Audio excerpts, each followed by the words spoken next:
গো দয়াময় তোমার পথে চলতে পারি যেন সারাটি জীবন সব সময়। গো দয়াময় তোমার পথে চলতে পারি যেন সারাটি জীবন সব সময়। গো দয়াময়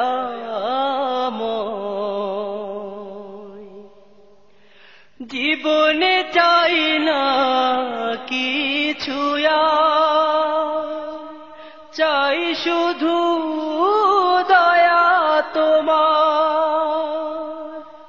জীবনে চাই না কিছু বন্দরনগরী চট্টগ্রামের প্রাচীনতম আন্দরকিল্লা শাহী জামে মসজিদ মার্কেটের দ্বিতীয় তলায় অবস্থিত আইসিবি প্রোডাকশনস ইসলামিক ক্যাসেট বিতানে আপনাকে স্বাগতম। আমাদের প্রকাশনায় রয়েছে সহস্রাধিক ক্যাসেট, সিডি, ভিসিডি তথা মাল্টিমিডিয়া প্রোডাকশনস, ওয়াজ মাহফিল, তেলাওয়াত, ইসলামী সঙ্গীত, হামদ, নাত, ডকুমেন্টারি ফিল্ম, নাটক, কৌতুক সহ বিভিন্ন ইসলামী মাল্টিমিডিয়া প্রোডাকশন সমূহ পাইকারি ও খুচরা বিক্রয় করা হয়। আইসিবি প্রোডাকশন ইসলামিক ক্যাসেট বিতান 49 শাহী জামে মসজিদ মার্কেট, দ্বিতীয় তলা, আন্দরকিল্লা, চট্টগ্রাম। আলহামদুলিল্লাহ আলহামদুলিল্লাহি নাহমাদুহু ওয়া নাস্তাঈনুহু ওয়া নাস্তাগফিরুহু ওয়া নাউযু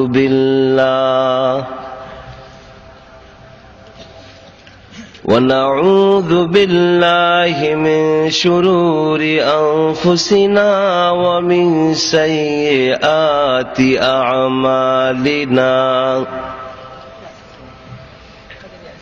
من يهد الله فلا مضل له ومن يضلل فلا هادي له. ونشهد أن لا إله إلا الله وحده لا شريك له.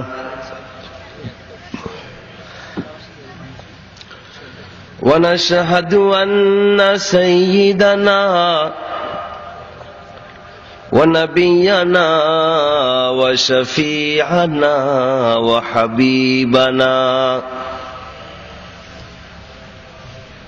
وحبيب ربنا وطبيب أرواحنا وقلوبنا محمدا عبد الله ورسوله صلى الله تعالى عليه وعلى آله وأصحابه وأزواجه وأحبابه وأتباعه وبارك وسلم. أما بعد فأعوذ بالله من الشيطان الرجيم. بسم الله الرحمن الرحيم. إن الله وملائكته يصلون على النبي يا أيها الذين آمنوا صلوا عليه وسلموا تسليما. اللهم صل على سيدنا مولانا محمد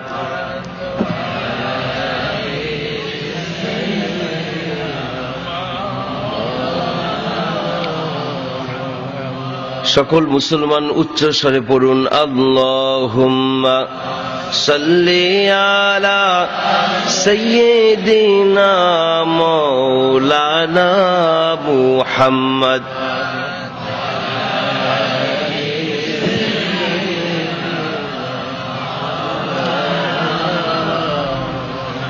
اللهم صل على سيدنا مولانا محمد وعلى آل سيدنا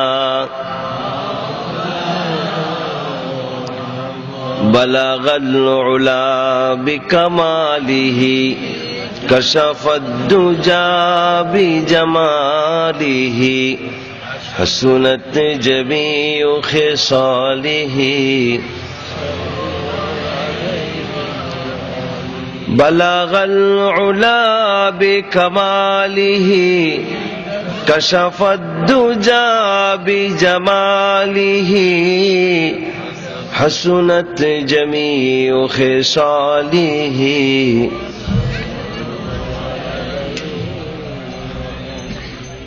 قدموں میں مصطفی میرا مزار ہوتا وہ خاک پاک ہوتی میں خاک سار ہوتا بلغ العلا بکمالہ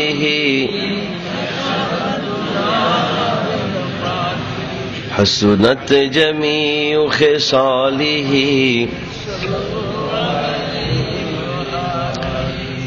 قدموں میں تیری گرتا گلیوں میں تیری پھرتا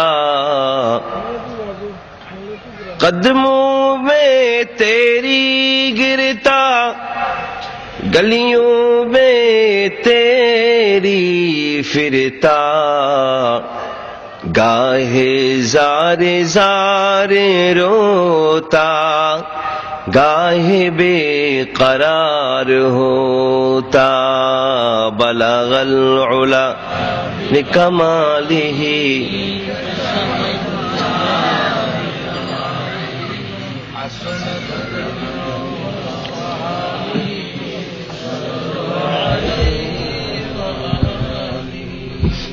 کی محمد سے وفا تو نے کہ ہم تیرے ہیں کی محمد سے وفا تو نے کی محمد سے وفا تو نے کہ ہم تیرے ہیں یہ جہاں چیز ہی کیا لوح و قلم تیرے ہیں بلغ العلا بکمالہ کشف الدجى بجمالہ حسنت جمیع خصالہ صلوا علیہ وآلہ اللہم آمین ربنا ظلمنا انفسنا وان لم تغفر لنا وترحمنا لنكونن من الخاسرين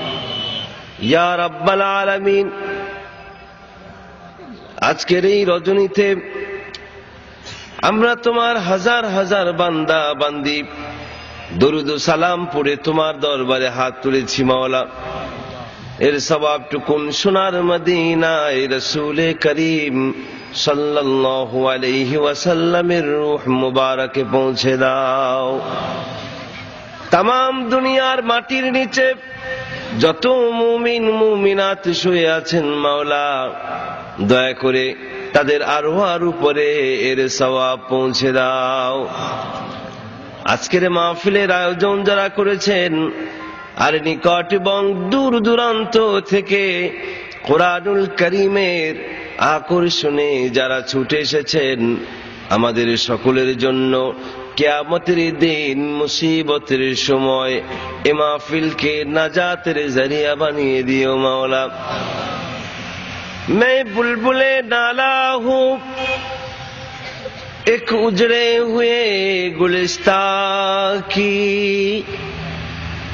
मैं बुलबुले नाला हूँ एक उजड़े हुए गुलिस्तां की तासीर का साइल हूँ, मुहताज को दाता दे।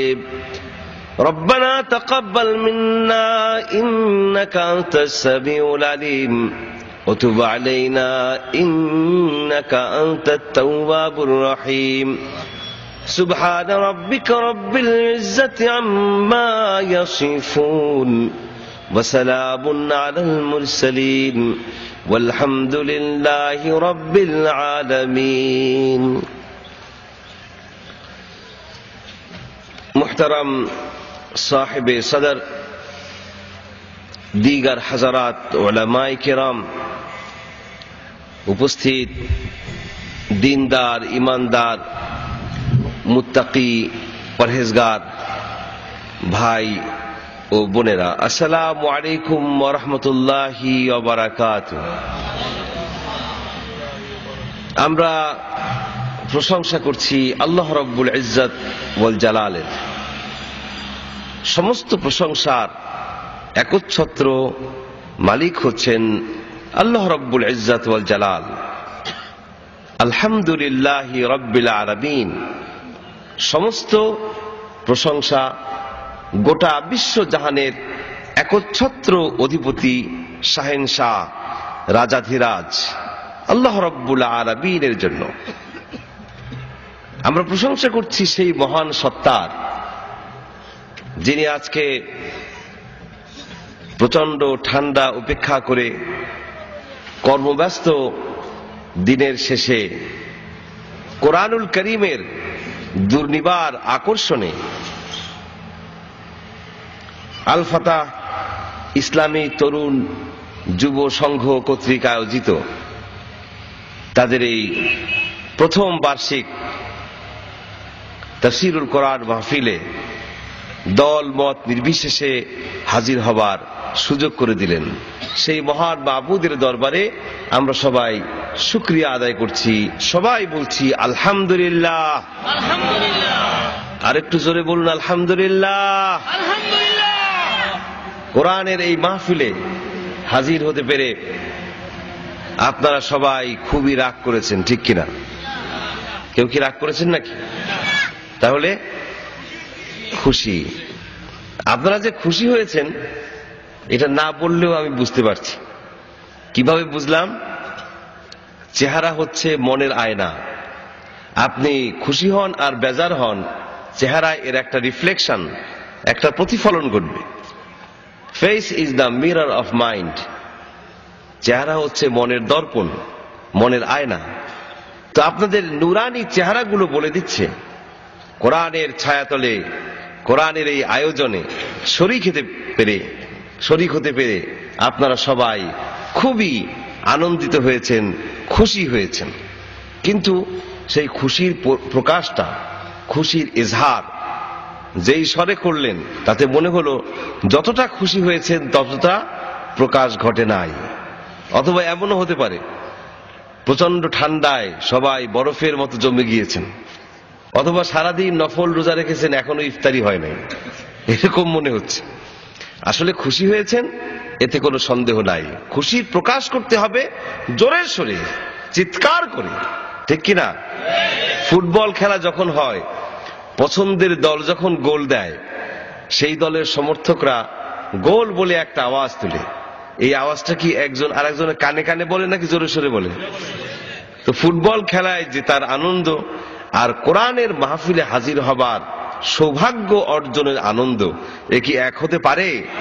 এই সুযোগ যিনি করে দিলেন সেই মহান মাবুদের দরবারে আসুন আমরা আর একবার শুকর আদায় করি, জোরে সরে আকাশ বাতাস প্রকম্পিত করে মর্দে মুজাহিদের মতো বলি আলহামদুলিল্লাহ।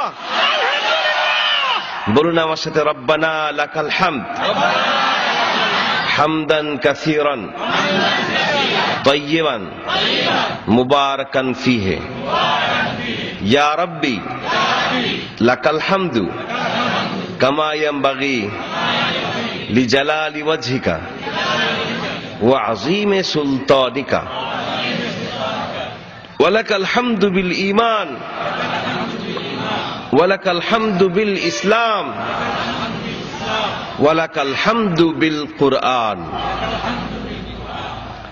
মুআজ্জাজ হাজিরিন, আমরা আজকে এই ময়দানে সমবেত হয়েছি এমন এক গ্রন্থকে জানার জন্য, যে গ্রন্থটি দুনিয়ার কোনো সাধারণ বই পুস্তক, সাধারণ গ্রন্থ নয়, সাধারণ কোনো ধর্মগ্রন্থ নয়, বরং এই গ্রন্থটি হচ্ছে এমন এক মহাগ্রন্থ যা মহাবিশ্বের মহাবিস্ময়।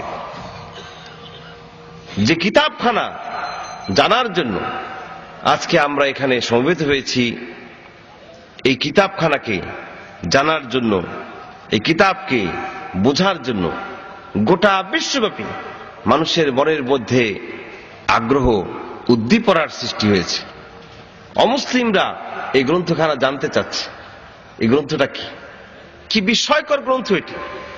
এবং তারা যখন এই গ্রন্থকে চিনতে পারছে, বুঝতে পারছে, তখন নিজেদের ধর্মগ্রন্থের অসারতা, দুর্বলতা, ব্যর্থতা বুঝতে পেরে এই কোরআনের সামনে তারা আত্মসমর্পণ করছে।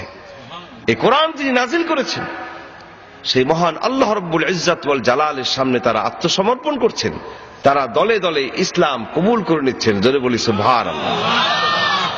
কোরআন, এই কোরআন এমন একখানা কিতাব, যেই কিতাবের কারণে আল্লাহ রাব্বুল আলামিন মুসলমানদেরকে এই দুনিয়ার বুকে সর্বোত্তম জাতির মর্যাদা দিয়েছেন। জোরে বলি আলহামদুলিল্লাহ। আমরা মুসলমান, we are the best nation, আমরা হচ্ছি শ্রেষ্ঠ জাতি। তার কারণ কাজ আছে, পাপাচার, অনাচার, দুরাচার, দুর্নীতি, এ সকল কিছুর বিরুদ্ধে দুর্বার প্রতিরোধ করে তুলবে। ওয়াতুমিনুনা বিল্লাহ, আর আল্লাহর প্রতি ঈমান আনয়ন করবে। এই আয়াতে কারিমার প্রথমাংশেই আল্লাহ রাব্বুল আলামিন মুসলমানদেরকে সর্বোত্তম জাতির অ্যাওয়ার্ড দিয়েছেন, শিরোপা পরিয়ে দিয়েছেন, বলেছেন মুসলমানরা দুনিয়ার বুকে সর্বোত্তম জাতি। জোরে বলুন সুবহানাল্লাহ। আল্লাহ রাব্বুল আলামিন ঘোষণা করেছেন মুসলমানরা সর্বোত্তম জাতি। কিন্তু এইবার আমরা পৃথিবীর বিভিন্ন দেশের দিকে একটু তাকাই, দেখি তো মুসলমানরা সর্বোত্তম জাতির মর্যাদায় অধিষ্ঠিত আছে কিনা। আজকের পৃথিবীর Palestine, Eritrea, Somalia, Kashmir, Afghanistan, Dagestan, Chechnya, Bosnia, পৃথিবীর বিভিন্ন দেশের দিকে যদি তাকাই, গোটা বিশ্বব্যাপী আমরা দেখতে পাবো মুসলমানরা সর্বোত্তম জাতির মর্যাদায় আজ আর অধিষ্ঠিত নাই, বরং এই পৃথিবীর সবচেয়ে অধপতিত জাতির নাম মুসলমান। ঠিক কিনা? সবচেয়ে নির্যাতিত, নিপীড়িত, লাঞ্ছিত, ডিভাস্টেটেড, অপ্রেসড, পেরিশড নেশন, বিপর্যস্ত, বিধ্বস্ত, অধপতিত জাতির নাম মুসলমান। কিন্তু আল্লাহ রাব্বুল আলামিন বলছেন কুনতুম খায়রা উম্মাহ, ও মুসলমান তোমরা সর্বোত্তম জাতি। আল্লাহ পাক বলছেন মুসলমানরা সর্বোত্তম জাতি, বাট দ্য রিয়ালিটি, বাস্তবতা হচ্ছে মুসলমানরা অধপতনের শিকার। তাহলে তো মনে হচ্ছে আল্লাহর এই বাণীটা মিথ্যা নাকি? আল্লাহর বাণী কি মিথ্যা হতে পারে? শুধু না বলবো না, জোরে বলুন নাউযু বিল্লাহ। আল্লাহর বাণী কখনোই মিথ্যা হতে পারে না। কালিমাতুল্লাহি হিয়াল উলিয়া, আল্লাহর বাণী সব সময়ের জন্য সর্বাগ্রে, সর্বোচ্চে। আল্লাহর বাণী হচ্ছে ইউনিভার্সাল ট্রুথ, মহাসত্য। আল্লাহর ভাষণের চেয়ে সত্য ভাষণ আর কারোরই হতে পারে না। আল্লাহ রাব্বুল আলামিন যথার্থই বলেছেন মুসলমানরা সর্বোত্তম জাতি। কিন্তু এখন আমাদেরকে খতিয়ে দেখতে হবে, what is the reason behind মুসলমানদের এই পতন, অধপতনের কারণটা কি? কেন মুসলমানরা মার খায়? কেন নির্যাতন নিপীড়নের শিকার? কেন মুসলমানদের পায়ের তলায় জমিন নাই? কেন মুসলমানরা আপন দেশে পরবাসী ভাড়াটিয়ার জীবন যাপন করছে? আপন ঘরে ভাড়াটিয়ার জীবন যাপন করছে মুসলমান। কেন? কি কারণে? কি কারণে মুসলমানদের এই দুর্গতি? এর কারণ খুঁজতে গিয়ে ডক্টর আল্লামা ইকবাল, কবি সম্রাট, তিনি লিখেছেন वो जमाना में मुअज़्ज़ज़ थे मुसलमान होकर, वो जमाना में मुअज़्ज़ज़ थे वो जमाना में मुअज़्ज़ज़ थे मुसलमान होकर और तुम खार बने हो, और तुम खार बने हो तारिके कुरआन होकर। মুসলমানের তরেই তখন সে যুগ করত গর্ববোধ, কোরআন ছেড়ে এখন হয়েছ যুগ কলঙ্ক হায় অবোধ। কবি বলছেন যতদিন পর্যন্ত মুসলমান কোরআনুল করিমকে আঁকড়ে ধরেছিল জীবনের সকল ক্ষেত্রে, যতদিন কোরআনকে মেনেছিল, কোরআনের বিধানকে, কোরআনের আইনকে, কোরআনের রুলস অ্যান্ড রেগুলেশনসকে জীবনের রক্ষা কবচ হিসেবে মেনে নিয়েছিল, ততদিন পর্যন্ত মুসলমান সর্বোত্তম জাতির মর্যাদায়, বেস্ট ন্যাশনের মর্যাদায় অধিষ্ঠিত ছিল। আর যখনই মুসলমান কোরআন থেকে দূরে সরে গেল, কোরআন থেকে দূরে সরে গিয়ে man made isms, man made civilisations, man made education system, man made cultures, মানুষের তৈরি করা শিক্ষা, সভ্যতা, মতবাদ, এগুলোর কাছে যখন গেল কোরআনকে ছেড়ে দিয়ে, তখনই মুসলমানদের অধঃপতনের এই ধারাটা শুরু হয়ে গেল। কবির কথা মিথ্যা নাকি সঠিক? ইতিহাস সাক্ষ্য দিচ্ছে যতদিন পর্যন্ত মুসলমান মেনেছিল কোরআন, ততদিন পর্যন্ত মর্যাদার উচ্চ আসনে আসীন ছিল। মুসলমানদের পদভারে গোটা বিশ্ব প্রকম্পিত ছিল। শাসনদণ্ড বিশ্বের দেশে দেশে মুসলমানদের হাতে ছিল। মুসলমানরা ছিল সুপার পাওয়ার। কিন্তু যখনই কোরআন ছেড়ে দিল, আল্লাহর দ্বীনকে ছেড়ে দিল, তখন থেকেই শুরু হয়ে গেল মুসলমানদের উপরে অত্যাচার, নির্যাতনের স্টিম রোলার। মুসলমানরা অধঃপতনের তলদেশে, অতল তলদেশে নিমজ্জিত হতে লাগলো। এটাই হচ্ছে বাস্তবতা। কোরআন হচ্ছে এমন একখানা কিতাব, এই কিতাবকে যারা মানবে তারা হবে হিরো, আর এই কোরআনকে যারা মানবে না তাদের অবস্থান কি হবে? ইন্নাল্লাহা ইয়ারফাউ বিহাযাল কিতাবি আকওয়ামান ওয়া ইয়াদাউ বিহি আখিরিন।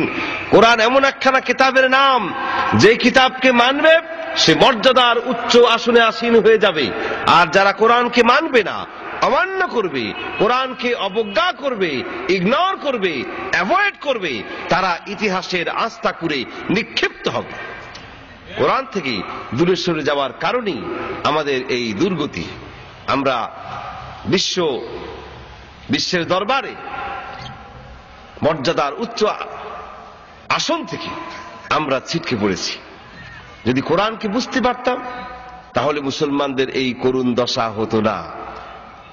আমরা কোরআনকে মনে করি একটা তাবিজের কিতাব, কোরআনকে মনে করি ঝাড়ফুঁকের কিতাব, জিন ভূত তারাবার কিতাব, অথবা অন্যান্য যে ধর্মগ্রন্থগুলো আছে এরকম একটি নমিনাল রিলিজিয়াস স্ক্রিপচার। কিন্তু কোরআন অন্যান্য ধর্মগ্রন্থের মতো নামকাওয়াস্তে কোনো ধর্মগ্রন্থ নয়, ঠিক কিনা বলুন? আসুন এই কোরআনকে আমরা জানার চেষ্টা করি। এই কোরআনটা কি? কোরআন হচ্ছে এমন একখানা কিতাব, যেই কিতাবে আছে দুনিয়ার সকল মানুষের সকল সমস্যার সমাধান, solution of all problems of human being. সব সমস্যার সমাধান দিতে পারে কেবলমাত্র আল কোরআন। এই দুনিয়ার এমন কোন মানুষ নাই যার মনের মধ্যে একটা প্রশ্নের উদ্রেক হবে আর সেই প্রশ্নের উত্তর কোরআন না দিতে পারবে, ঠিক কিনা বলুন? কোরআন গতানুগতিক কিতাব নয়। পার্থক্যটা কোথায়? এই পৃথিবীতে যত ধর্মগ্রন্থ আছে সমস্ত ধর্মগ্রন্থগুলিতে ভুল তথ্য, রং ইনফরমেশন আছে বলে প্রমাণিত হয়েছে। কিন্তু আজ পর্যন্ত কোরআন থেকে একটা ভুল তথ্য, বাস্তবতার সাথে বৈপরীত্যমূলক কোন তথ্য কোরআন থেকে কেউ বের করতে পারে নাই, আর কোনদিন পারবে না। কোরআন তো সেই কিতাব, যেই কিতাব ব্যর্থহীন ভাষায় দাবি করেছে আমার মধ্যে কোনো ভুল নাই। কোরআনে দাবি করেছে কিনা? কোথায় করেছে? একেবারে সূচনা লগ্নে সূরা বাকারার শুরুতেই বলেছে। কোরআন বলছে যালিকাল কিতাব লা রাইবা ফি, this is the book, this is the scripture whereof there is no doubt. এ হচ্ছে সেই কিতাব যে কিতাবে ভুল তো নাই, ভুল আছে বলে সন্দেহ করার সুযোগ পর্যন্ত নাই। এই দুনিয়ার অনেক বড় বড় জ্ঞানী, মনীষী, দার্শনিক, ধর্মশাস্ত্রবিদ কোরআন থেকে ভুল ধরার চেষ্টা করেছিলেন, কোরআন থেকে ভুল বের করার চেষ্টা করেছেন, কিন্তু কোরআন থেকে ভুল কেউ বের করতে পারেন নাই। বরং যারা এই চেষ্টা করেছেন শেষ পর্যন্ত তারা দেখেছেন ওনাদের নিজের জীবনটাই ভুলে ভরা। যেমন ধরুন ডক্টর মরিস বুকাইলি, যিনি the Bible, Quran and science, what is the origin of man, the miracles of Quran জাতীয় বই লিখে বিশ্বব্যাপী আলোড়ন সৃষ্টি করেছেন।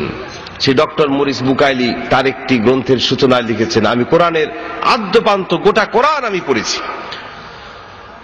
ডক্টর মরিস বুকাইলি ফ্রান্সের নাম করা নামজাদা দার্শনিক, ধর্মশাস্ত্রবিদ। তিনি লিখেছেন, আমি কোরআনের আদ্যপান্ত পড়েছি, গোটা কোরআন আমি অধ্যয়ন করেছি, তবে সে উদ্দেশ্যে নয় যে উদ্দেশ্যে মুসলমানেরা কোরআন পড়ে। মুসলমানেরা তো সওয়াবের নিয়তে, পুণ্য লাভের নিয়তে কোরআন পড়ে, কিন্তু আমি জাতি খ্রিস্টান, আমার তো সওয়াব দিয়ে কোনো প্রয়োজন নাই। আমি কোরআন পড়েছি কোরআনের ভুল ধরার জন্য। যেহেতু আমি শুনতে পাই মুসলমানেরা খুব অহংকার করে বলে, গর্ব করে বলে আমাদের ধর্মগ্রন্থের মধ্যে কোনো ভুল নাই, আমি চিন্তা করলাম এত ধর্মগ্রন্থ নিয়ে গবেষণা করেছি, কোরআন আবার এমন কোন কিতাব যাতে কোনো ভুল নাই, সমস্ত ধর্মগ্রন্থগুলি ভুল দিয়ে ভরপুর। কোরআন আবার এমন কোন কিতাব যাতে কোনোই ভুল নাই, কোরআনের ভুল আমি বের করেই ছাড়বো।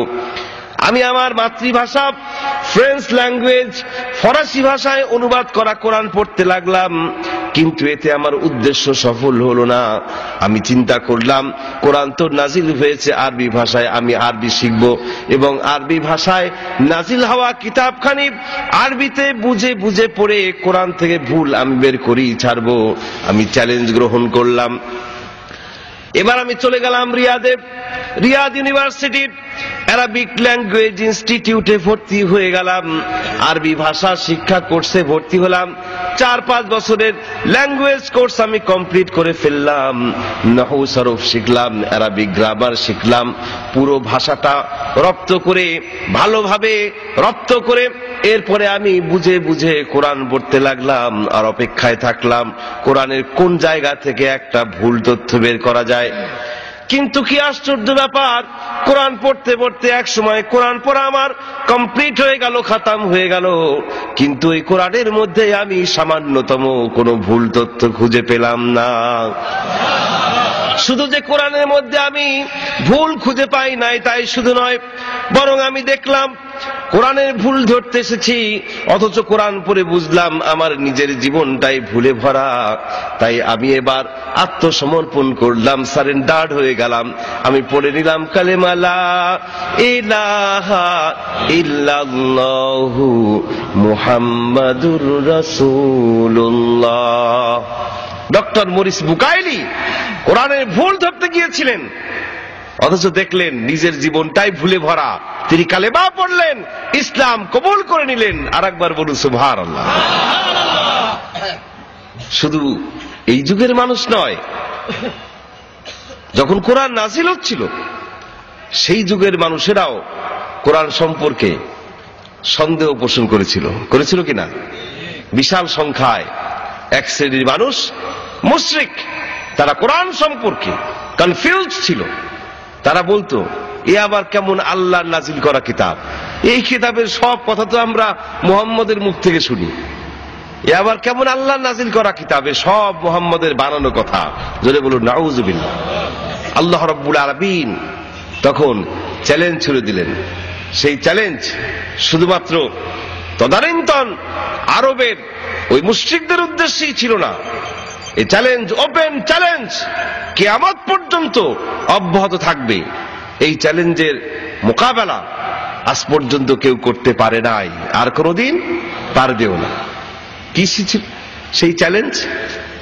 সেই চ্যালেঞ্জ ছিল ওয়া ইন كنتم في ريب مما نزلنا على عبدنا فأتوا بسورة من مثله আমি আমার বান্দার প্রতি যে কিতাব অবতীর্ণ করেছি সেই কিতাব সম্পর্কে তোমরা যারা সন্দেহ পোষণ করো, তোমরা যারা সন্দিগ্ধ, তোমরা যারা সন্দিহান, তারা পারলে কোরআনের মতো, কোরআনের সূরার মতো করে একখানা সূরা তৈরি করে নিয়ে এসো। এই চ্যালেঞ্জ দিলেন আল্লাহ রাব্বুল আলামিন কোন যুগে? যেই যুগে আরবি সাহিত্য, অ্যারাবিক লিটারেচার এত উচ্চ পর্যায়ে পৌঁছেছিল যে সেই যুগের লেখা কবিদের কবিতা, সেই যুগের লেখা লেখকদের লেখনীর উপরে, প্রবন্ধের উপরে আজও বিশ্বের বড় বড় ইউনিভার্সিটিতে থিসিস করে পিএইচডি ডিগ্রি অর্জন করছে। এত উচ্চ পর্যায়ে পৌঁছেছিল আরবি সাহিত্য। সেই যুগে আল্লাহ রাব্বুল আলামিন চ্যালেঞ্জ করলেন, চ্যালেঞ্জ করে বললেন, তোমরা তো বলো কোরআন মুহাম্মদের নিজের বানানো কথা, অথচ তিনি জানেন না how to read, how to right. তিনি লিখতে পড়তে পর্যন্ত জানেন না, আর তোমরা তো এক একজন বিশাল বিশাল মাপের কবি সাহিত্যিক। তো ঠিক আছে, এটা যদি তার রচনা করা কিতাব হয়, তিনি তো লিখতে পড়তেও জানেন না, তোমরা তো সুশিক্ষিত। ফাতু বিসূরাতিন মিন মিসলি, then produce a surah like it. পারো তো কোরআনের সূরার মতো করে একটা সূরা বানিয়ে নিয়ে এসো না। আল্লাহ পাক চ্যালেঞ্জ দিয়ে দিলেন। আর ওই মুশরিকরা দলে দলে এক একজনে 40-50টা করে সূরা বানাতে লাগলো। নাকি একটা সূরাও কি বানাতে পেরেছিল? একটা সূরাও বানাতে পারে নাই। সূরা তো বানাতে পারে নাই, কিন্তু মুশরিকদের গলাবাজি বন্ধ হয় না। তারা তারপরও বলতে লাগলো, যতই চ্যালেঞ্জ আসুক এতে সন্দেহ নাই, এ সব মুহাম্মদের নিজের বানানো কথা। নাউযুবিল্লাহ। এইবার সূরা কাউসার নাজিল হয়ে গেল। সূরা কাউসার কোরআনের খুব বিশাল সাইজের এক সূরা। নাকি কিরকম ছোট? সবচেয়ে ছোট, সর্বকনিষ্ঠ সূরা, সূরা আল কাউসার। আসুন একবার তেলাওয়াত করি। প্রতিটা হরফে হরফে 10-10 করে নেকি আমলনামায় লেখা হয়ে যাবে। কোন কিতাব দুনিয়া এরকম আছে তেলাওয়াত করলে 10-10 করে নেকি হবে, একটা করে নেকি হবে? কোন কিতাব আছে? কোরআন যদি তেলাওয়াত করি প্রতিটা হরফে হরফে 10-10 করে নেকি আমলনামায় লেখা হয়ে যাবে। সুবহানাল্লাহ। আসুন একবার তেলাওয়াত করি। ইন্না আ'তাইনাকাল কাউসার ফাসাল্লি লিরাব্বিকা ওয়ানহার ইন্না শানিআকা হুয়াল আবতার। 3 আয়াত বিশিষ্ট সূরা কাউসার, সর্বকনিষ্ঠ সূরা অবতীর্ণ হয়ে গেল। সাহাবায়ে কেরাম সূরা কাউসারের প্রথম 2টা আয়াত কাবা শরীফের গায়ে লাগিয়ে দিলেন। ইন্না আ'তাইনাকাল কাউসার ফাসাল্লি লিরাব্বিকা ওয়ানহার। এই 2 আয়াত কাবা শরীফের গায়ে লাগিয়ে দিলেন। আর ঘোষণা করলেন, ও মুশরিকেরা, তোমরা তো লম্বা লম্বা কথা বলো, আল্লাহ রাব্বুল আলামিন তোমাদেরকে একটি সূরা বানিয়ে আনবার জন্য চ্যালেঞ্জ দিয়েছিলেন। ওই চ্যালেঞ্জের মোকাবেলা তোমরা করতে পারো নাই, অথচ এখনো বলছো কোরআন নাকি মুহাম্মদ রাসূল করিম সাল্লাল্লাহু আলাইহি ওয়াসাল্লামের বানানো কিতাব, সূরা বানানোর দরকার নাই। এবার তোমাদেরকে আমরা ছোট্ট একটা চ্যালেঞ্জ দিচ্ছি। ছোট্ট সূরা, সূরা কাউসার অবতীর্ণ হয়েছে। সূরা কাউসারের প্রথম 2টা আয়াত কাবা শরীফের গায়ে লাগিয়ে দিলাম। শেষ আয়াতখানি, ছোট্ট আয়াত, শেষ আয়াতখানি আমাদের কাছে রেখে দিলাম। এইবার পারলে তোমরা ওই একটা লাইন, একটা আয়াত অর্থের দিক থেকে মিলিয়ে রচনা করে ওখানে লাগিয়ে দিয়ে যাও। দেখি তোমরা কত বড় কবি হয়েছো, সাহিত্যিক হয়েছো। একটা লাইন, একটা আয়াত পারলে বানাও। কবি সাহিত্যিকরা একজোট হয়ে চেষ্টা করতে লাগলো, কিন্তু যতই চেষ্টা চালায় সব চেষ্টা ব্যর্থ, ব্যর্থতায় পর্যবসিত হয়ে গেল। দে অল আর এক্সট্রিমলি ফেলিউড, চূড়ান্ত রূপে ব্যর্থ হয়ে গেল সব। শেষ পর্যন্ত এই ব্যর্থ কবি সাহিত্যিকদের দল চলে গেল ওই যুগের সেরা কবি, প্রধান কবি, কবি লাবিদের কাছে। গিয়ে বলল, লাবিদ, সূরা বানাবার চ্যালেঞ্জ এসেছিল, আমরা পারি নাই, ব্যর্থ হয়েছি। এখন মাত্র একটা লাইন, একটা আয়াত রচনার চ্যালেঞ্জ এসেছে। এই চ্যালেঞ্জের মোকাবেলাও যদি আমরা না করতে পারি, আমাদের তো জাতকুল সব যাবে, প্রেস্টিজ বলতে আর কিছুই থাকলো না। আমাদের বিশ্বাস তুমি যেহেতু প্রধান কবি, তুমি আমিরুশ শুআরা, তুমি কবি সম্রাট, তুমি নিশ্চয়ই পারবে একটি লাইন অর্থের দিক থেকে মিলিয়ে রচনা করতে। তুমি একটা লাইন রচনা করো, কবিকুলের ইজ্জত বাঁচাও। কবি লাবি দেবার চেষ্টা করতে লাগলেন, কিন্তু অবস্থা তথই বছর। দিনের পরে দিন যায়, রাতের পরে রাত যায়, দোয়াতের পরে দোয়াত, কালি শেষ হয়ে যায়, কাগজের পরে কাগজ শেষ হয়ে যায়, কিন্তু প্রধান কবি, শ্রেষ্ঠ কবি, সেরা কবি, কবি লাবিদ, তার পক্ষেও সম্ভব হয় নাই অর্থের দিক থেকে বিলিয়ে কোরআনের ওই ছোট্ট আয়াতখানি রচনা করা। তিনিও ব্যর্থ হয়ে গেলেন। কিন্তু তার এই ব্যর্থতা, কবি লাবিদের এই ব্যর্থতা তার মনের মধ্যে হেদায়েতের মশাল, হেদায়েতের নূর জ্বালিয়ে দিল। তার মন বলে উঠল, এ তো এক আশ্চর্য কিতাব, এ মানুষের রচনা করা কিতাব হতে পারে না। তিনি মনে করলেন, তার মন বলে উঠল, একটা সূরা কেন, একটা লাইনও বানানো সম্ভব নয়।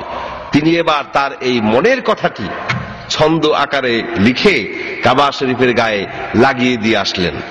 তিনি লিখলেন, লাইসা হাযা মিন কালামিল বাশার।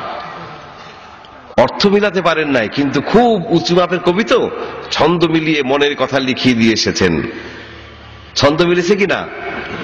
ইন্না আ'তাইনা কাল কাউসার ফাসাল্লি লিরাব্বিকা ওয়ানহার লাইসা হাযা মিন কালামিল বাশার। ছন্দ মিলল কিনা? ছন্দ তো মিলছে, কিন্তু অর্থ কি দাঁড়ালো? অর্থ যা দাঁড়ায়, এই অর্থ দিয়ে কবি লাফিদ গোটা বিশ্ববাসীকে জানিয়ে দিল, ও বিশ্বের মানুষেরা, আরবি সাহিত্যের চরম উৎকর্ষের যুগে আরবের সমস্ত কবিকুল আমরা ব্যর্থ হয়ে গিয়েছি, কোরআনের একটা লাইনও বানাতে পারি নাই। আর কেন বানাতে পারি নাই জানো? তার কারণ হচ্ছে লাইসা হাযা মিন কালামিল বাশার, এটা কোনো মানুষের রচনা করা কিতাব নয়। লাইসা হাযা মিন কালামিল বাশার, এই কথার অর্থ হচ্ছে এটা কোনো মানুষের রচনা করা কিতাব নয়। কবি লাবিদ এবং তার দলবল একযোগে আল্লাহর পেয়ার হাবিবের দরবারে গিয়ে ব্যর্থতা স্বীকার করে কালেমা পড়ে ইসলাম কবুল করে নিয়েছিল। মানুষের কথা গেল, সেই যুগের মানুষ আর এই যুগের মানুষ, চিন্তাশীল বোদ্ধা সবাই স্বীকার করে নিয়েছে, কোরআন নিয়ে যারা একটুখানি চিন্তা গবেষণা করেছে তারাই স্বীকার করে নিয়েছে কোরআন মানুষের তৈরি করা কিতাব নয়। এবার দেখুন, জিন জাতি অদৃশ্য এক জাতি, এই জাতিটাকে দেখা যায় না, সেই জাতিও ইসলাম কবুল করে নিয়েছিল, আল্লাহর দ্বীনকে মেনে নিয়েছিল। কিভাবে? জিন জাতি হাজার হাজার বছর বয়স পায়। রাসূল করিম সাল্লাল্লাহু আলাইহি ওয়াসাল্লামের যুগের জিন আজকের এই দিন পর্যন্ত জীবিত থাকতে পারে, আশ্চর্যান্বিত হবার মতো কোনো বিষয় নয়। যেই সমস্ত জিনেরা তাওরাতের তেলাওয়াত শুনেছে, জাবুরের তেলাওয়াত শুনেছে, ইনজিলের তেলাওয়াত শুনেছে, সেই সমস্ত জিনেরা যখন আল্লাহর পেয়ারা হাবিবের পাক জবানে কোরআনের তেলাওয়াত শুনেছিল, তারা পর্যন্ত বলে উঠেছিল, ইন্না সামি'না কুরআনান আজাবা। জিন জাতি কোরআনের তেলাওয়াত শুনে বলেছে, ইন্না সামি'না কুরআনান আজাবা, কি আশ্চর্য কিতাব, হোয়াট এ মিরাকল, কি এক অলৌকিক গ্রন্থের তেলাওয়াত আমরা শুনলাম। এত গ্রন্থের তেলাওয়াত শুনেছি, পাঠ শুনেছি, কিন্তু এরকম আশ্চর্যজনক গ্রন্থের তেলাওয়াত বা পাঠ এর আগে তো আমরা শুনি নাই। ওই জিন জাতিও আল্লাহর পেয়ারা হাবিবের দরবারে গিয়ে কালেমা পড়ে ইসলাম কবুল করে নিয়েছিল। সুবহানাল্লাহ।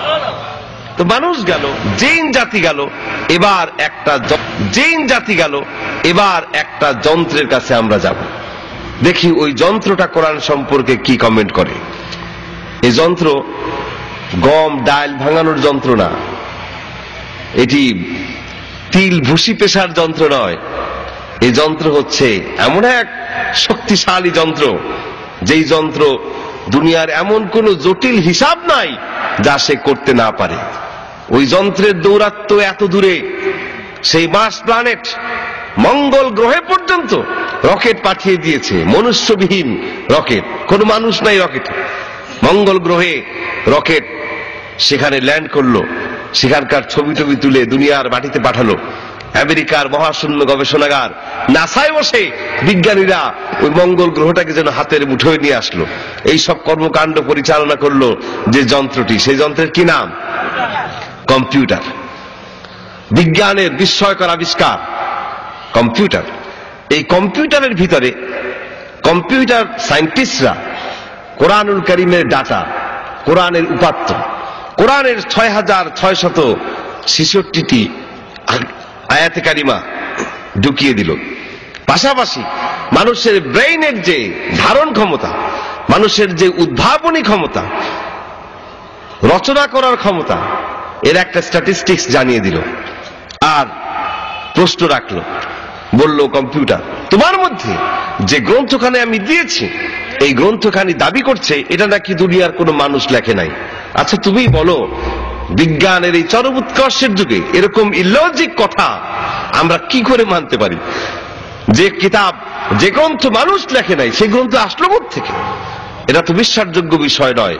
তো তোমার সব কথাই তো আমরা বিশ্বাস করি, তুমি একটু গবেষণা করে বলো, এই কিতাব মানুষের ব্রেইনের অবস্থাও জানিয়ে দিলাম, কোরআনও দিলাম, এবার তুমি তুলনামূলক গবেষণা করে একটু বলো এই কিতাব কি মানুষ রচনা করেছে নাকি আসলেই এটা কোনো অলৌকিক কিতাব, বিষয়টা কি? কম্পিউটার তার মাইক্রোচিপের মধ্যে গোটা কোরআনকে ধারণ করে গবেষণা চালিয়ে দিল। গবেষণা করতে লাগলো এটা কি মানুষ রচনা করেছে কিনা, মানুষের ব্রেইনের সাথে তুলনামূলক গবেষণা চলছে। রেজাল্ট এক সময় দিয়ে দিল কম্পিউটার, তার স্ক্রিনে ভাসিয়ে তুলল কম্পিউটার তার বক্তব্য। কম্পিউটার বলছে, ও বিজ্ঞানীরা জেনে রাখো, যেই কিতাবখানি আমার কাছে তোমরা দিয়েছো, ওই কিতাবখানিকে মানুষের ব্রেইনের সাথে তুলনামূলক গবেষণা করে দেখলাম, এ কোরআনের একটা সূরা, একটা চ্যাপ্টার তো দূরের কথা, একটা লাইন রচনা করাও দুনিয়ার কোনো মানুষের ব্রেইনের পক্ষে সম্ভব নয়। মানুষের ব্রেইন দিয়ে এরকম কিতাব রচিত হতে পারে না। এবার বিজ্ঞানীরা বললেন, তুমি দেখি ওই কোরআনের সুরে সুর মিলিয়ে একই কথাই বলছো। আচ্ছা ঠিক আছে, তোমার সব কথাই যখন মানি, এটাও না হয় মানলাম, কিন্তু একটু বলো, দুনিয়ার কোন মানুষ যদি কোরআনের মতো কিতাব রচনা করতে চায়, তাহলে কতবার চেষ্টা করলে পরে এই ব্রেনটা দিয়ে, কতবার চেষ্টা করলে পরে এরকম একটা গ্রন্থ রচনা করা সম্ভব? এবার কম্পিউটার গবেষণা করে বলল, একবার নয়, দুবার নয়, দুনিয়ার কোন মানুষ যদি 63 অক্ট্রিলিয়ন বার চেষ্টা করে, তাহলে হয়তোবা এরকম একটা কিতাব সে রচনা করতে পারে। 63 অক্ট্রিলিয়ন টাইমস, এটা কি বাড়ির ধারের হিসাব নাকি? শত সহস্র, অযুত, লক্ষ, নিযুত, কোটি, মিলিয়ন, বিলিয়ন, ট্রিলিয়ন, জিলিয়ন, তারপরে হচ্ছে অক্ট্রিলিয়নের হিসাব। সেই অক্ট্রিলিয়নের আবার 63 বার, 63 অক্ট্রিলিয়ন টাইমস যদি কেউ চেষ্টা করে, তাহলে হয়তোবা এরকম একখানা কিতাব কেউ রচনা করতে পারে। বিজ্ঞানীরা এই ইনফরমেশনটা জেনে আনন্দ আর তাদের মনে ধরে না। তারা বলাবলি করতে লাগলো, হোক 63 অক্ট্রিলিয়ন আর ফক্ট্রিলিয়ন, যেই হিসাবে তুমি কহো কম্পিউটার, শেষ পর্যন্ত পারা তো যায়। খুব খুশি। কিন্তু বিজ্ঞানীদের আনন্দের হিল্লোল বেশি সময় স্থায়ী হলো না, যেহেতু কম্পিউটার পরক্ষণে আর একটা কমেন্ট করলো, আর একটা ইনফরমেশন দিয়ে দিল। কম্পিউটার বলছে, ও বিজ্ঞানীরা শোনো, 63 অক্ট্রিলিয়ন বার চেষ্টা করলে পরে এরকম একখানা কিতাব হয়তোবা রচনা করা যেতে পারে, কিন্তু দুনিয়ার কোন মানুষের পক্ষেই 63 অক্ট্রিলিয়ন বার এক জীবনে সম্পন্ন করা সম্ভব নয়। এক জীবনে 63 অক্ট্রিলিয়ন বার চেষ্টা করা সম্ভব নয়। এই চেষ্টা যদি কেউ করতে চায়, তাহলে তাকে কয়েক হাজার বিলিয়ন বার মরতে হবে আর বাঁচতে হবে, মরতে হবে আর বাঁচতে হবে। এক জিন্দেগিতে তা সম্ভব নয়। তার মানে কম্পিউটারে ফাইনাল কমেন্ট, দুনিয়ার কোন মানুষের পক্ষে কশিন কালেও কোরআনের একটি আয়াত রচনা করা সম্ভব নয়। যদি বলুন সুবহানাল্লাহ। তো মানুষ কি বলল, জিন কি বলল, আর কম্পিউটার কি বলল, that's not final.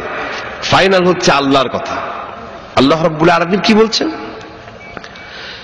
Cool in জিতামা اجتمعت الإنس والجن على أن يأتوا بمثل هذا القرآن لا يأتون بمثله ولو كان بعضهم لبعض ظهيرا। বলে দিন হে নবী, এই দুনিয়ার সমস্ত মানব জাতি, জিন জাতি সবাই মিলেও যদি চেষ্টা চালায়, এরকম একটা কিতাব কেউ আনতে পারবে না, রচনা করতে পারবে না। ওয়ালাউ কানা বা'দুহুম লিবা'দিন যাহিরা, যদিও তারা এ ব্যাপারে একে অপরের সহযোগীও হয় না কেন।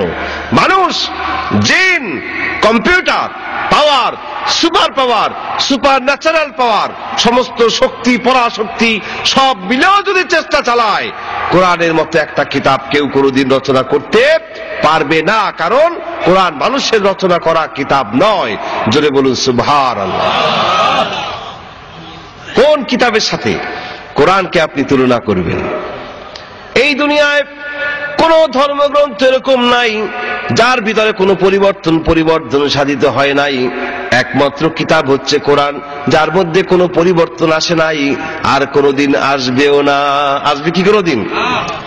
কেউ যদি ইচ্ছাকৃত ভাবে, শত্রুতামূলক ভাবে কোরআনের মধ্যে কোনো পরিবর্তন আনে, যেমন ধরুন হায়ের পেট খালি, ওই খালি জায়গায় একটা বিন্দু, একটা নোক্তা যদি দিয়ে দেওয়া হয়, হাটা কি হয়ে যাবে?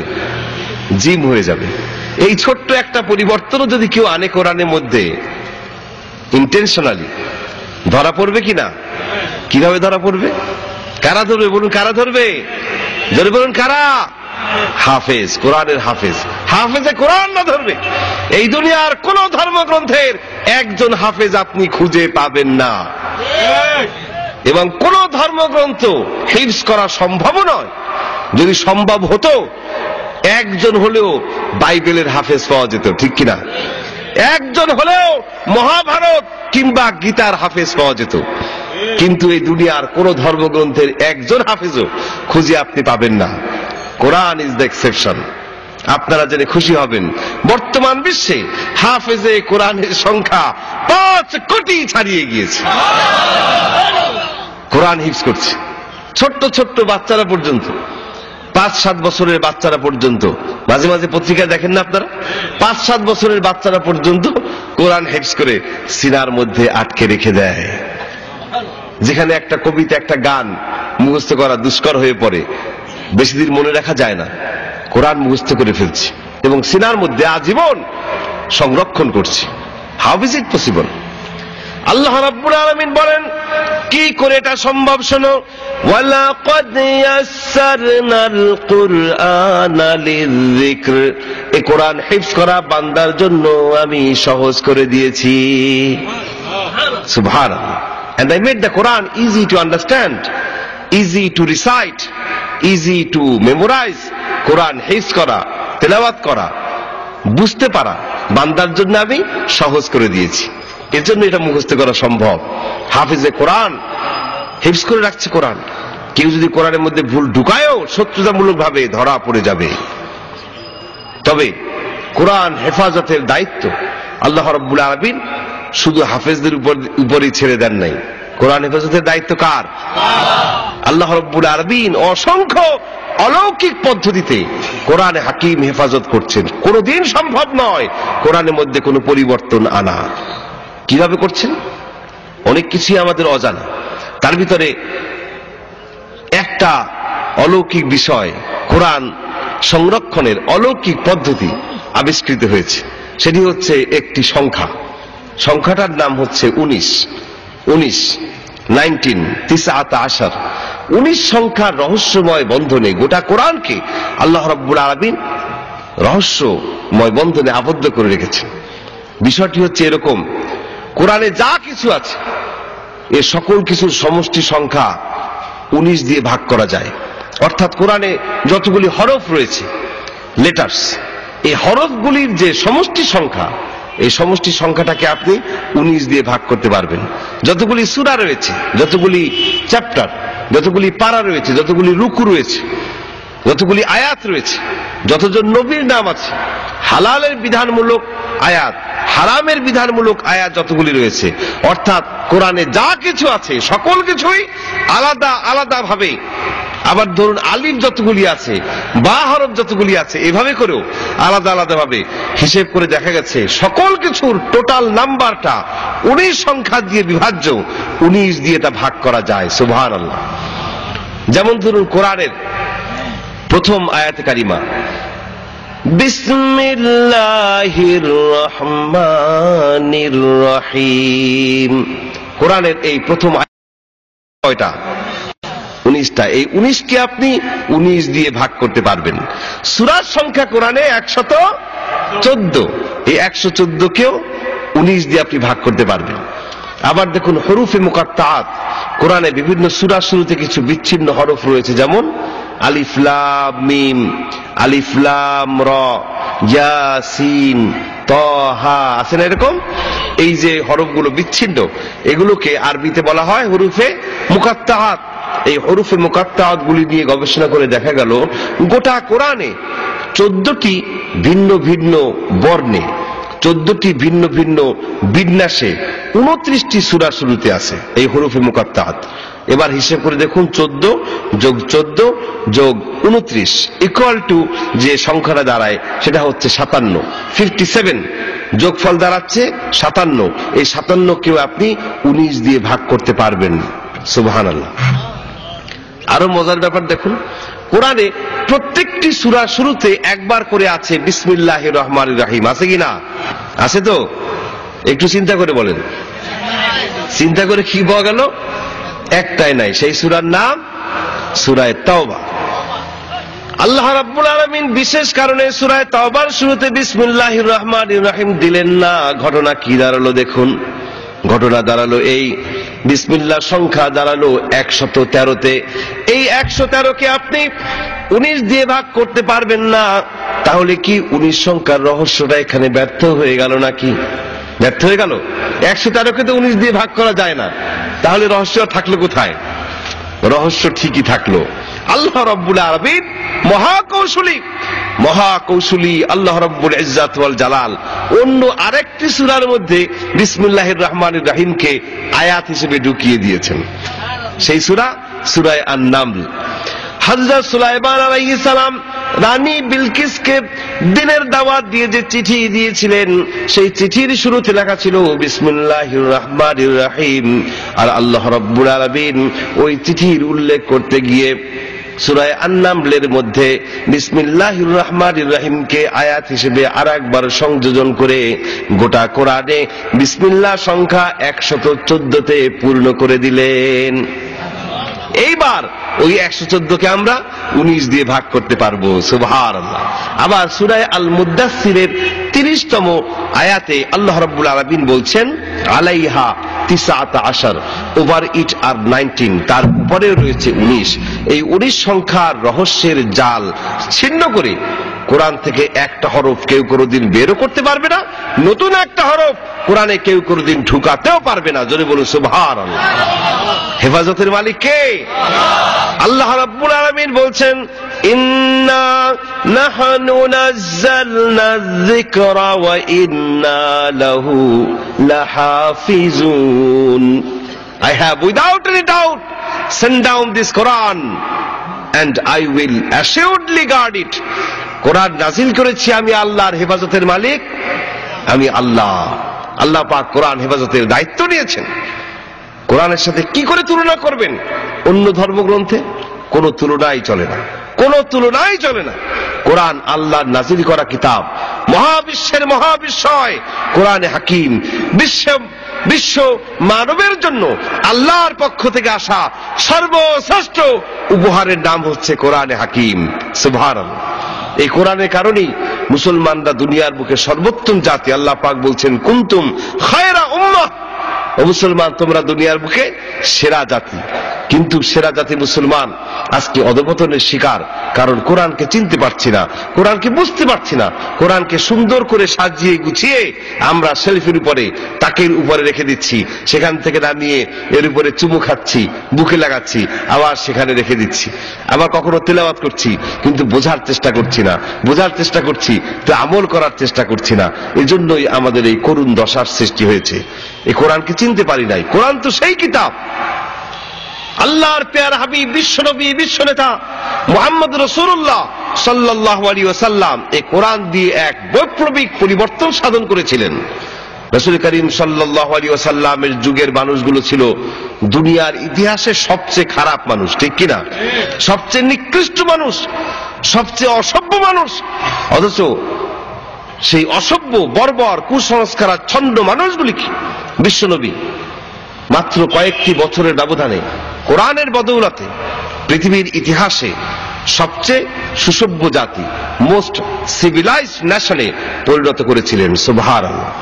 সেই যুগের মানুষগুলো কত খারাপ ছিল, এত খারাপ ছিল যে তাদের শারীরিক প্রয়োজন মেটাবার জন্য একজন নারীর কাছে তারা যেত, কিন্তু সেই নারী, সেই মহিলা, তার সম্পর্কে কি হয়? সে কি তার মা হয় না বোন হয়, খালা হয় নাকি ফুফু হয়, দাদি হয় নাকি নানি হয়, এগুলো দেখার বাস বিচারের কোনো প্রয়োজন তারা মনে করত না। যদি বলুন নাউজুবিল্লাহ। পিতা মারা গেলে ছেলে তার মাকে বিয়ে করত, বলুন নাউজুবিল্লাহ। ঘৃণার সাথে বলুন নাউজুবিল্লাহ। বিয়ে শাদীর কোনো বালাই তাদের মধ্যে ছিল না। নারী জাতি, মায়ের জাত সবচেয়ে সম্মানিত, সেই নারী জাতির সম্মানিত নারী জাতির কোনো মান মর্যাদা তাদের কাছে ছিল না। বাজারে তরি তরকারির মতো, আসবাবপত্রের মতো নারীরা সেই যুগে দোকানে পাটে, হাটে, মাঠে, ঘাটে, বাজারে বিক্রি হতো। এমনকি কন্যা সন্তানকে পর্যন্ত তারা সহ্য করতে পারত না। কন্যা সন্তান জন্ম নিয়েছে এই সংবাদ শোনার সাথে সাথেই তাদের চেহারাটা কালো হয়ে যেত। কন্যা সন্তানকে জীবন্ত অবস্থায় মাটির নিচে পুঁতে ফেলা হতো, কারণ তারা মনে করত কন্যা সন্তান অপয়া, দুর্ভাগ্যের প্রতীক। যেই সমাজে, যেই সংসারে কন্যা সন্তান জন্ম নেয়, ওই সমাজ, ওই সংসারে সুখ শান্তি থাকে না, আয় রোজগারে বরকত হয় না, জমিনে ফসল হয় না, দেবতার আশীর্বাদ পাওয়া যায় না। এরকম কুসংস্কারে আচ্ছন্ন হওয়া এই মানুষগুলি কন্যা সন্তানকে নিয়ে পাহাড়ের উপরে উঠে যেত, পাহাড়ের সুউচ্চ শৃঙ্গ থেকে ধাক্কা মেরে ফেলে দিয়ে মেরে ফেলতো, অথবা নিজ হাতে গলা টিপে শ্বাসরোধ করে মেরে ফেলতো, অথবা মাটিতে গর্ত খনন করে ওই গর্তের মধ্যে কলিজার টুকরার সন্তান শুধুমাত্র কন্যা হয়ে জন্ম নিয়েছে এই কথিত অপরাধে গর্তের মধ্যে ফেলে দিয়ে বিশাল বিশাল পাথর চাপা দিয়ে মেরে ফেলতো। যদি বলি নাউজুবিল্লাহ। অথচ রাসূল করিম সাল্লাল্লাহু আলাইহি ওয়াসাল্লাম এই বর্বর মানুষগুলির মনে রহম পয়দা করে দিলেন। তারা নারী জাতির মর্যাদা দিতে শিখল। যেই যুগে কন্যা সন্তানকে জীবন্ত অবস্থায় মাটিতে পুঁতে রাখা হতো, সেই যুগে আল্লাহর হাবিব পুত্র সন্তান থেকেও কন্যা সন্তানের মর্যাদা বেশি বাড়িয়ে দিয়েছিলেন। সুবহানাল্লাহ।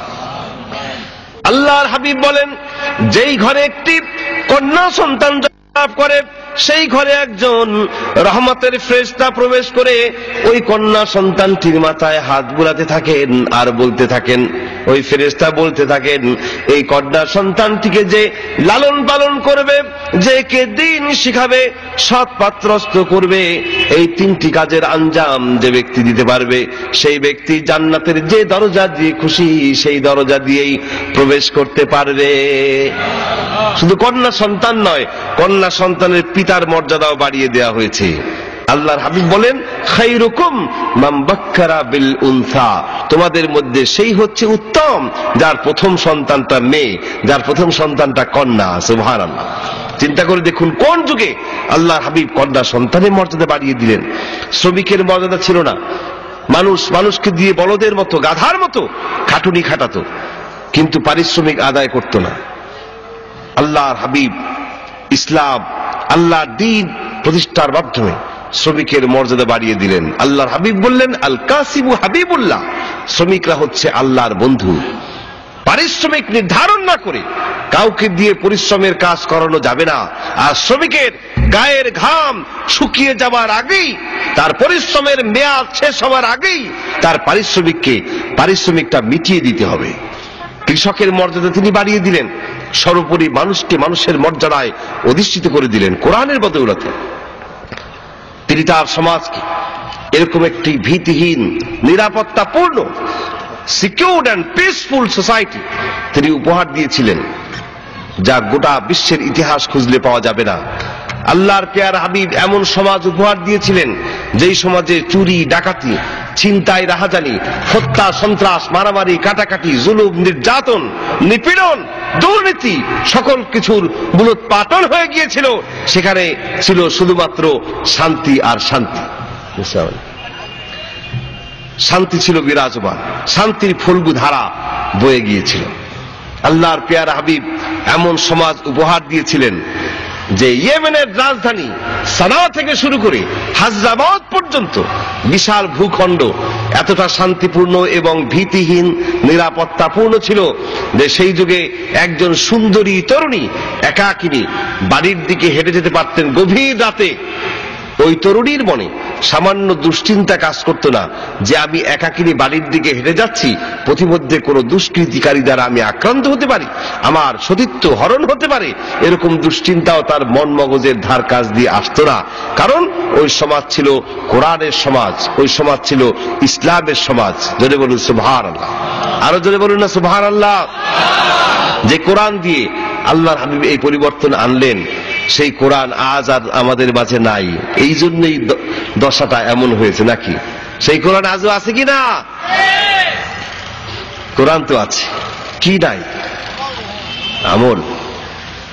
রহ গয়া রসমে আযাব, রহ গয়া রসমে আযাব, রূহে বিলালি ন রহি, ফলসফা রহ গয়া হ্যায় তলকিনে গজালি না রহি। বিলালের সেই আযানের রীতি তো আজও চালু আছে। আজও মসজিদের মিনার দিয়ে মুয়াজ্জিনের সুললিত কণ্ঠের আযান ধ্বনিত প্রতিধ্বনিত হয়, কিন্তু সেই আযানে বিলালি প্রাণ নেই। দর্শন তো আজও আছে, ফিলোসফি তো আজও আছে, কিন্তু সেই ফিলোসফিতে ইমাম গাজ্জালির শিক্ষা নেই। সবই আছে, শুধু নেই সেই কোরআন এবং সুন্নাহর আমল, নাই কোরআন এবং সুন্নাহর প্র্যাকটিস। আমরা কোরআন থেকে দূরে সরে গেছি, ইসলাম থেকে দূরে সরে গিয়েছি, বুঝতে কোরআনকে ভুল করছি। যেই মুহূর্তে কোরআন থেকে, ইসলাম থেকে আমরা নিজেদেরকে দূরে সরিয়ে নিয়ে গিয়েছি, সেই মুহূর্তে বিশ্বে অমুসলিমদের মাঝে ইসলাম কবুল করার, কোরআনকে জানার একটা প্রতিযোগিতা শুরু হয়ে গিয়েছে। জোরে বলুন আলহামদুলিল্লাহ। বিশ্বের দেশে দেশে ইসলামের পুনর্জাগরণ সৃষ্টি হয়ে গিয়েছে। আজ বিভিন্ন জায়গায়, প্যালেস্টাইনে, ইরাকে, আফগানিস্তানে, বিভিন্ন দেশে মুসলমানদের উপরে যে ক্র্যাকডাউন চলছে, অত্যাচারের স্টিম রোলার চলছে, এর মূল কারণ হচ্ছে ইসলামের পুনর্জাগরণ। ইসলামের এই জাগরণকে এই ইসলাম বিরোধী শক্তি সহ্য করতে পারছে না। কেন অমুসলিমরা ইসলাম কবুল করে? এটা হচ্ছে তাদের গাত্রদাহের কারণ। অমুসলিমরা ইসলাম কবুল করছে। আমি যদি আপনাদের কাউকে জিজ্ঞেস করি, একটা উদাহরণ দেন যে একজন সুস্থ মস্তিষ্কের মুসলমান ভিন্ন কোন ধর্ম গ্রহণ করেছে, একটা উদাহরণ দেন। উদাহরণ দিতে পারবেন? আর যদি বলি যে উদাহরণ দেন যে একজন, কয়জন অমুসলিম ইসলাম কবুল করেছেন, দু চারটা উদাহরণ দেন, কয়টা দেওয়া যাবে? হিসাব করে পাওয়া যাবে? আবহমান কাল থেকে শুরু করে অমুসলিমরা ইসলামের সুশীতল ছায়াতলে আশ্রয় নিচ্ছে, আজও নিচ্ছে, কিয়ামত পর্যন্ত এই ধারা অব্যাহত থাকবে। বিশ্বে ইসলামের কি পুনর্জাগরণ দেখুন। আমেরিকার দিকে তাকান, প্রতি বছর হাজার হাজার অমুসলিম ইসলাম কবুল করছে। আমেরিকাতে ইসলাম, মুসলমানদের সংখ্যা এমন ভাবে বেড়ে গিয়েছে যে সেখানে যে প্রেসিডেন্ট ইলেকশন হলো, এই প্রেসিডেন্সিয়াল ইলেকশনে মুসলমানদের ভোট একটি বিশাল ব্যাপার হয়ে সেখানে দাঁড়িয়েছে। সেখানকার আন্তর্জাতিক যে পত্রিকাগুলো, Economist, the Economist, Financial Express, Newsweek Time, এ সমস্ত পত্রিকাগুলো রিপোর্ট করেছে যে আমেরিকার সংখ্যাগরিষ্ঠ মুসলিম জনগোষ্ঠীর একচেটিয়া ভোট বারাক ওবামা পেয়েছেন, যার কারণে তার এই বিশাল বিপুল ঐতিহাসিক বিজয় অর্জিত হয়েছে। মুসলমানদের সংখ্যা এমন হারে সেখানে আজ বেড়ে গিয়েছে। বারাক ওবামা তিনি মুসলমানদের শত্রু না মুসলমানদের বন্ধু সে বিষয়ে কোনো বিতর্কে যাওয়ার এই মুহূর্তে প্রয়োজন নেই। এই মুহূর্তে যে বক্তব্য সেটি হচ্ছে তিনি মুসলিম পিতার সন্তান, তার বাবা একজন মুসলমান ছিলেন, মানুষের এই আবেগটাকে তিনি কাজে লাগিয়েছেন। তিনি মুসলিম পিতার সন্তান, তার মা একজন খ্রিস্টান, তার পুরো নাম হচ্ছে বারাক হোসেন ওবামা। এই বারাক ওবামা তিনি মুসলিম পিতার সন্তান হবার কারণে আমেরিকার মুসলমানরা একচেটিয়া তাকে ভোট দিয়েছে, যার জন্যই এই বিপুল ঐতিহাসিক বিজয় তিনি অর্জন করেছেন। মূল বিষয়টা বলতে চাচ্ছি, আমেরিকার নির্বাচনে পর্যন্ত মুসলমানরা এখন একটা বিশাল ফ্যাক্টর হয়ে দাঁড়িয়েছে। যদি বলুন আলহামদুলিল্লাহ। ইংল্যান্ডের দিকে তাকান, কি হারে অমুসলিমরা ইসলাম কবুল করছেন। আপনাদের এমন কোন ফ্যামিলি নাই যে ফ্যামিলির অন্তত একজন মেম্বার ইংল্যান্ডে না আছে। এই ইংল্যান্ডের দৃশ্য দেখুন। ইংল্যান্ডে আজ থেকে 100 বছর আগে, before 100 years, there was only one mosque named Woking mosque. সেই মসজিদে নামাজ পড়ার সুযোগ আমার হয়েছে। 100 বছর আগে মসজিদ ছিল একটা। সেই ইংল্যান্ডে বর্তমানে মসজিদের সংখ্যা 10,000 ছাড়িয়ে গিয়েছে। আপনাদের আত্মীয় স্বজন যারা সেখানে আছেন তারাও অসংখ্য মসজিদ মাদ্রাসা ইংল্যান্ডে প্রতিষ্ঠা করেছেন এবং তাদের আচার আচরণ দেখেও অমুসলিমরা ইসলামের প্রতি আকৃষ্ট হচ্ছে। ইংল্যান্ডে নাম করা একজন সঙ্গীত শিল্পী ক্যাট স্টিভেন্স, তিনি ইসলাম কবুল করেছেন অনেক আগে। তার নাম এখন ইউসুফ ইসলাম। সেই ইউসুফ ইসলাম কোরআন হাদিস অধ্যয়ন করে এরকম এক ইসলামিক স্কলারে পরিণত হয়েছেন যে ওই ইউসুফ ইসলামের হাতে আবার অসংখ্য অমুসলিম ইংল্যান্ডের বুকে ইসলাম কবুল করেছেন আলহামদুলিল্লাহ। আর ওই যে আমেরিকার নাম করা সঙ্গীত শিল্পী মাইকেল জ্যাকসন, আজ থেকে 2-3 মাস আগে তিনি ইসলাম কবুল করেছেন। এই সংবাদ আপনারা পেয়েছেন না? তিনি ইসলাম কবুল করেছেন। দুনিয়া কাঁপানো সঙ্গীত শিল্পী মাইকেল জ্যাকসন ইসলাম কবুল করেছেন। তার বর্তমান নাম হচ্ছে মিকাইল জ্যাকসন। একজন ফেরেশতার নামে তিনি নাম পছন্দ করেছেন। তার বোন জ্যানেট জ্যাকসন, তিনিও ইসলাম সম্পর্কে গবেষণা শুরু করে দিয়েছেন, ইসলাম কবুল করার পথে রয়েছেন। ফ্রান্সে মুসলমানেরা দ্বিতীয় বৃহত্তম জাতি। তারপরে ইটালি, নরওয়ে, জার্মানি, এসব দেশগুলোতে মুসলমানরা দ্বিতীয় বৃহত্তম জাতি। ইউরোপ, আমেরিকার 12-13টি দেশ সফরের সুযোগ আমার হয়েছে। আমি এদের লাইফস্টাইল, অমুসলিম যারা সেখানকার এই ওয়েস্টার্ন কালচারের যারা, তাদের লাইফস্টাইল আমি দেখেছি। এরা এদের সভ্যতায়, এদের ধর্মে শান্তি খুঁজে পাচ্ছে না। এজন্যই তারা দলে দলে ইসলামের সুশীতল ছায়াতলে আশ্রয় গ্রহণ করছে। সিঙ্গাপুর, এই 3-4 দিন আগে সিঙ্গাপুর একটি ইন্টারন্যাশনাল কনফারেন্সে আমি গিয়েছিলাম। সেই সিঙ্গাপুরে গিয়ে জানলাম সেখানে মাত্র 40 লাখ লোকের বসবাস, যেখানে আমাদের ঢাকা শহরে প্রায় 1.5 কোটি লোক বাস করে। সিঙ্গাপুর একটি রাষ্ট্র, ওই রাষ্ট্রে কোনো আলাদা রাজধানীও নাই, ওই দেশটাই একটা রাজধানী। এত ছোট্ট দেশ, সেখানে মুসলিম কমিউনিটির পপুলেশন হচ্ছে 30%। সেই সিঙ্গাপুরে বর্তমানে 150 মসজিদ রয়েছে। আপনার যদি নামাজের ওয়াক্ত হয় তো নামাজ পড়ার জন্য খুব বেশি ছোটাছুটি করা লাগবে না, সামনে একটু আগাবেন অথবা একটু পেছাবেন, মসজিদ পেয়ে যাবেন। জোরে বলুন আলহামদুলিল্লাহ। এভাবে করে ইসলামের পুনর্জাগরণ বিশ্বব্যাপী এ পর্যন্ত দেশে বিদেশে আমার পরম শ্রদ্ধেয় পিতার হাতে হাত রেখে যারা ইসলাম কবুল করেছেন তাদের সংখ্যাও 1000 ছাড়িয়ে গিয়েছে, যার মধ্যে আমেরিকার একজন অ্যাটর্নি অফ ল জোসেফ গ্রোয়ে অন্যতম। এভাবে করে গোটা বিশ্বব্যাপী আজ ইসলামের পুনর্জাগরণ সৃষ্টি হয়ে গিয়েছে। তাই আমি আমার আলোচনার শেষ পর্যায়ে এই কথা বলতে চাই, এই যে নির্যাতন নিপীড়ন চলছে মুসলমানদের উপরে, we have nothing to be afraid, nothing to B frustrated. ভীত, সন্ত্রস্ত, হতাশাগ্রস্ত হবার কোনো কারণ নাই। আমরা যদি কোরআনকে বুঝতে পারি, কোরআনকে যদি মানতে পারি, আমাদের জীবনের রক্ষা কবচ হিসেবে কোরআনকে যদি গ্রহণ করতে পারি, ইনশাআল্লাহ এই নির্যাতিত, নিপীড়িত, মাজলুম মুসলিম জনতার হাতে আল্লাহ রাব্বুল আলামিন বিশ্বের দেশে দেশে ক্ষমতার দণ্ড তুলে দিবেন। যদি বলি ইনশাআল্লাহ। এই আশার বাণী কি আমার? এই ঘোষণা কার? ونريد أن نمن على الذين استضعفوا في الأرض ونجعلهم أئمة ونجعلهم الوارثين।